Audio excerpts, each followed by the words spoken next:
no, no. I want to cut everything. I don't want to just cut entitlements.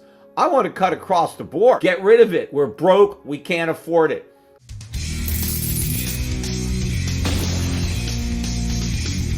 In today's video, Peter Schiff, founder, CEO and global strategist of Euro-Pacific Capital, gives a warning that the 2008 crisis was just the prelude to a larger sovereign debt crisis in the United States that may lead to a collapse of the US dollar. Talking about the cuts that are necessary to preserve the value of the US dollar, to make sure that at least, people who continue to get Social Security get something of value and do not end up with worthless dollars the way Senator William Proxmire warned back in the 1970s. So my idea was to means test it, not just based on income, but based on assets, so that only the people that are really dependent, that really need Social Security, and unfortunately, there's a lot of people that actually need it.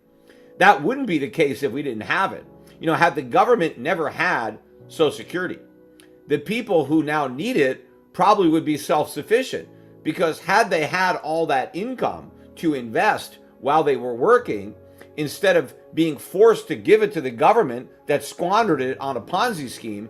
But if most Americans who are 65 today, if they didn't have to pay the payroll tax, and they didn't have to pay the other half of the payroll tax through their employer that was really deducted from their wages, had they had all that money, they could have built up their own retirement account and they would be self-sufficient and they wouldn't need the government. But because the government taxed them to death when they were working, they're now dependent on the government when they retire. But for the people who don't need Social Security, they shouldn't get it. They shouldn't get a nickel of it. We have to eliminate it. And then even the people who need it, unfortunately, probably can't get as much as they were promised. But I'd like to be able to give them something. But at the same time, I'd like to let the current generation off the hook and get rid of the payroll tax entirely. But that's a topic for another podcast, and I really don't want to get into that one today. I just want to talk about spending. But the other point I wanted to make, based on looking at the comments from last podcast, is what else do I want to cut? Like, the only thing I want to do is take away Social Security and Medicare. Oh, no. I want to cut everything. I don't want to just cut entitlements. I want to cut across the board. So I thought I'd go over just some of the things I wanted to cut, because I pulled up a list of all the federal agencies. Right now, there's 15 departments of government. 15. I'd like to get rid of 10 of them. I'd like to basically narrow it down so that we only have 5 departments left in government. And basically, I'm going to look them up. I got them here on the internet. So we have the State Department, which was established in 1789. I'm willing to keep that, right? State Department's been around since 1789. George Washington, Thomas Jefferson, they approved of the State Department. So who am I to argue?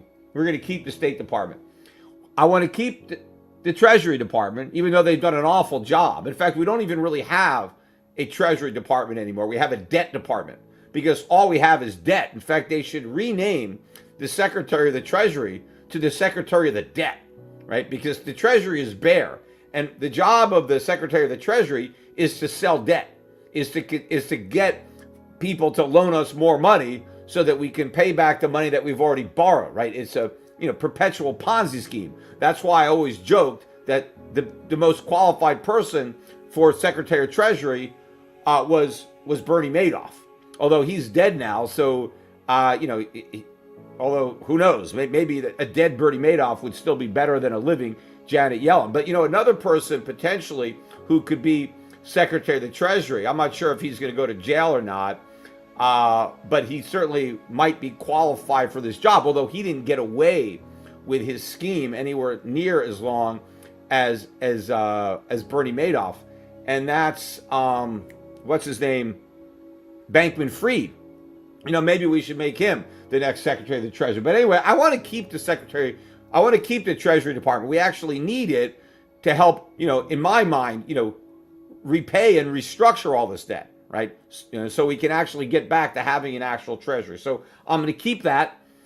The Defense Department, yes, I want to keep that. That's also one of the not original departments. It came around in 1947. I mean, although we had a War Department initially, so maybe that's why, because it was renamed. They used to really call it what it was, right? A War Department, right? That's what it was for. It was about war. But I guess somebody didn't like that name because it sounded too aggressive, and so we renamed it as a Defense Department. But I would keep that. Maybe we should go back to the War Department to let people know that that's really what it's about. But anyway, I would keep the Defense Department. Now you've got the Justice Department. Now that one came around in 1870.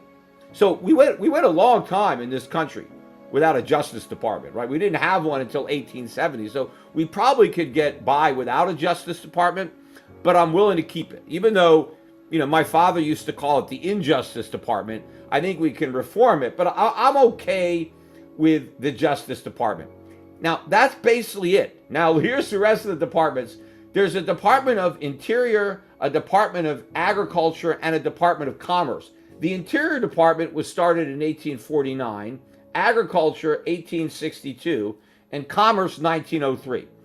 Look, maybe we can combine all three of these departments into one, although I really don't think the government should have much to do with agriculture. Mostly what the Agriculture Department does is pay farmers not to grow food, right? So what's the point of that? We would have more agriculture if we didn't have a Department of Agriculture. We don't need it. Farmers can farm without having to coordinate it through the government. So to the extent that we took some of the Department of Agriculture's, policies and implement them through the Interior, it would be a very slimmed down version. And the same thing with Commerce. Commerce, that's about the Interior. Throw Commerce in the Interior. But again, most of what the Commerce Department does is illegal anyway. It's a violation of the Constitution. So I want to get rid of almost everything the Department of Commerce does anyway. But think about the Commerce Department employs 41,000 people. The Department of Agriculture employs 100,000 people. And the Department of the Interior employs 70,000 people. I pretty much want to get rid of almost everybody there. I think we can handle it, the whole thing, maybe 100 people, based on what I think they should do. Most of these jobs are going to get eliminated. Same thing, even though I said we should keep the Justice Department, I don't think we need 113,000 employees. And by the way, the Defense Department employs better than 3 million people, right? I don't think we need to have a standing army anywhere near that big. In fact, I'd like to get rid of the troops from places like Europe. We got a lot of American troops still here in Europe. The world wars are over. The Cold War is gone. We're trying to resurrect it somehow, but obviously we don't need this big a standing army. So I would make some cuts there. But I want to get rid of these departments. Now you got the Labor Department. The Labor Department didn't come around until 1913, right? So the country was around for like 140 years. We didn't have a Labor Department. People worked, right? We had all these people coming to America. My grandparents, when they came here, there was no Department of Labor. They all came here and worked. They had no problem finding jobs. You had all the immigrants coming to America by the tens of millions, 1880, 1890, 1900, right? All these factories were being set up. We were transforming the economy from an agricultural, agrarian economy to an industrial economy, right? All these jobs were changing. There was no Department of Labor. Get rid of it, and the 15,000 people that are working there. Health and Human Services, first of all, that department started in 1953, and I don't think we need that. 65,000 people. Again, I want to get the U.S. government out of healthcare, so I think, getting rid of that department is a pretty good start. Housing and Urban Development, HUD, what a disaster HUD has created with Fannie Mae and Freddie Mac. HUD has really screwed up the housing market. We don't need it. I want to get rid of that department. 9,000 employees. Get rid of them. We won't have to pay them. We don't need the government to get involved in housing. The government's not building the houses. All they're doing is making it more expensive for the private sector to build those houses. They're getting in the way. They're doing a lot of harm. And we didn't even have a Department of Housing and Urban Development until 1965, right? So we had all sorts of housing in this country before 1965. We had really developed the urban areas, and we did it without a Department of Housing and Urban Development. We don't need it. Get rid of it. We're broke. We can't afford it.